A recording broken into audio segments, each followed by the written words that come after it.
site. It is an authentic Ukrainian dish.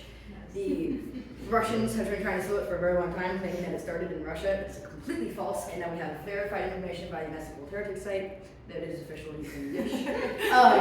It was actually really cool when they declared it the UNESCO World Heritage. They brought in 100 babushkas, so 100 grandmothers. They gave them all the exact same ingredients, and they had asked them each make a borscht, and they produced 100 different kinds of borscht, which proves the variety that there is in Ukraine, and each borscht is very central to the place you live in Ukraine. So my grandmother is from the west side of Lviv, and she makes it very vinegary. My mom hates it. She likes much more like Eastern, which has like more meat and potatoes in it, and is much more kind of a vegetable soup and less Swedish because they didn't grow as many beets there. Secondly is brandike, also very knownly very wild dish, delicious. They're a kind of like I hesitate to say dumpling, but it's pretty much dough that you place like potato in or cheese in.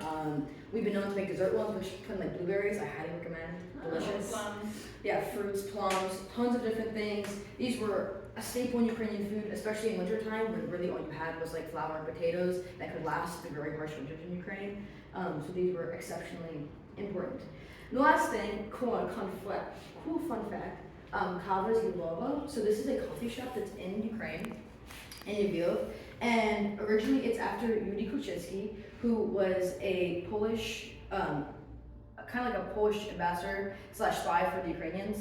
And what happened was during the siege of Vienna, he managed to work with the Tatars and have them not attack Lviv, which is amazing and incredible. And after that, they gifted him 300 pounds of coffee. And from that, he actually started one of the first like coffee places in the entire world, which is actually in Lviv, and that's Kava Zlivova. So it started in about 1600s, early 1600s. First coffee shop. Yeah, which is kind of incredible to think that we think coffee is this world phenomenon, but really it didn't start until the late 1600s, which we were already American at that time. Coffee was not this big sensation until then. And actually, he was one of the first people to ever place milk and sugar in coffee, which actually hadn't been done for a while. I know, right? It's a really fun time. That's a little bit about food in Ukraine, very central.